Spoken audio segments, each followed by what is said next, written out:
This is How Judd for Boxing Social in partnership with William Hill and Empire Fight Store. I'm joined by Paul Smith Jnr. Just talk to me about that link-up. Obviously, you're managing Ziyad Almaayouf for this weekend's fight. Just talk to me about that link-up, because a lot of people won't know anything about it, Paul. Yeah, I manage fighters now, and I'm involved in that side of things. We've just started a good agency, General Sports Worldwide, General Sports Boxing, and I've been working with Zio for the last few months, but it all come about through Buddy McGeer. He's trained by Buddy McGeer, my brother's trained by Buddy McGeer. I used to be trained by Buddy, and we were here in Saudi last time. Ziyad was a local fighter. He made his debut on the show, and I was asked whether I'd be interested in managing him, and he's a nice kid. He's a good kid. I like him. I've got to know him really well through the gym. He comes and trains in Liverpool and trains in Florida alongside my brother. And if Buddy McGeer's willing to train him and take a chance on him, then I'm willing to take a chance on him and manage him. And since that, we've been dealing with the Saudi Skills Challenge and the royal family, and everything's been going well so far, and long may it continue. As a manager, obviously you come with loads of history and loads of experience. Obviously there's many things which you could tell a boxer, but what is probably the one piece of advice that you've told Ziyad, probably when you perhaps first started working for him, or with him in a sense? Just enjoy it. Enjoy it, and let the people around you do the job. There's too many people in boxing who want to do every job. Trainers who want to be managers who want to be trainers, publicists who want to be coaches, and coaches who want to be everything else, and just promoters. Just let everyone do their individual job.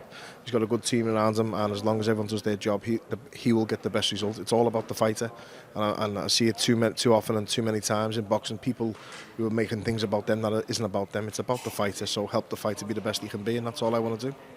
Why this event? Why put him in for this event?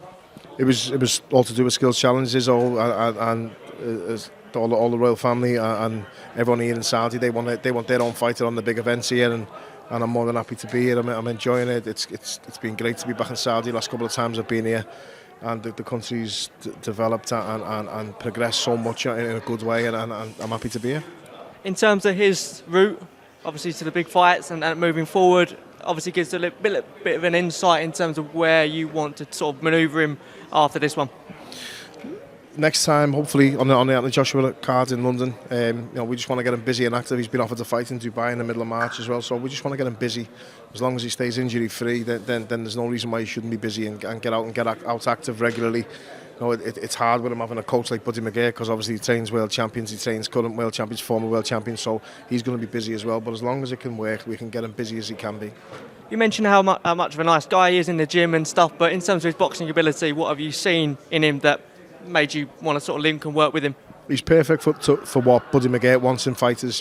Fast hands, slower feet, let your hands do the talking, just let your hands go. He throws punches and bunches, they're all cliche.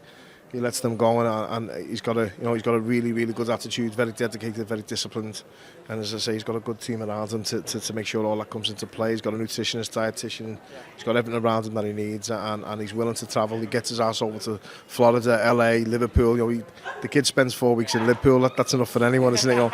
I was driving down the road the other day with my wife and kids in the car, and I just see him walking, smiling on FaceTime, walking through Liverpool town centre. Stopped the car, got out, said hello to him, and asked him was he okay. He's staying in an apartment in Liverpool. He's doing it all himself. He's leaving his home comforts to get away and train and to be a professional, and hopefully it pays dividends for him later on.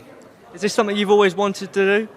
Yeah, always wanted to manage the fighters the right way. I'm in an agency now, as I said before, General Sports Boxing, and we're doing well, and long may it continue. Just look after fighters. There is no boxing without fighters, and there is no boxing fans without fighters, because boxers are the ones that are putting the show on.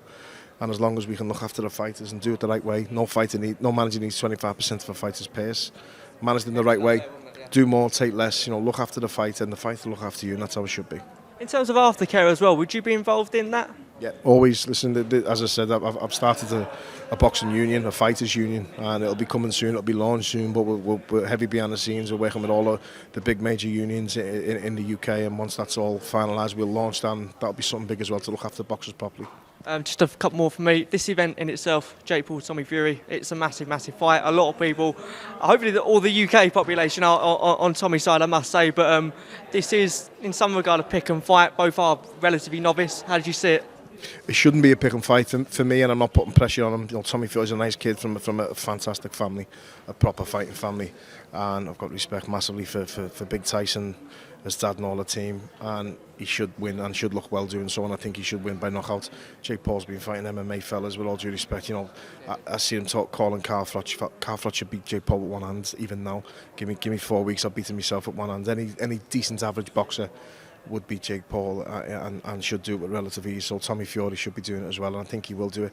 I think he should beat him. He should beat him well if he doesn't get too aggressive and worked up and walk onto a big shot, because it doesn't matter how good or bad you are, if you catch them on the chin they're going to go, but it's got to be Tommy Fury for me. The rematch, Liam Smith and Eubank Jr. Is that the next fight? You see that one for Liam? I don't know. I see he's called for it. He's agreed to the rematch. You know, I keep seeing activate this rematch clause as if it's like some official thing. He's just said to the promoters he wants a rematch. So if it happens, it'll be the same again. If it doesn't, we never know. But Liam hasn't agreed to nothing yet or signed nothing yet. Don't forget, you know, it takes two to tango.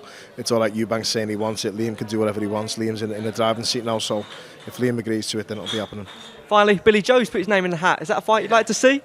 Not really. I like Billy Joe. You know what I mean? He's a nice lad, and him and Liam get on. Him and Liam are mates, and there's always that mutual respect there. But Liam stepped up to middleweight to beat Eubank. He's not going to step up to 168. He doesn't need to, you know, as you say. But listen, money talks. If it's a money fight for both of the fighters, and there's something in it for both, and then they'll take it. But I think it's just, you know, Billy Joe Saunders needs options. Liam's got plenty of options at the moment, and Billy Joe will get the right fight for him, I'm sure. Oh, pleasure, Paul.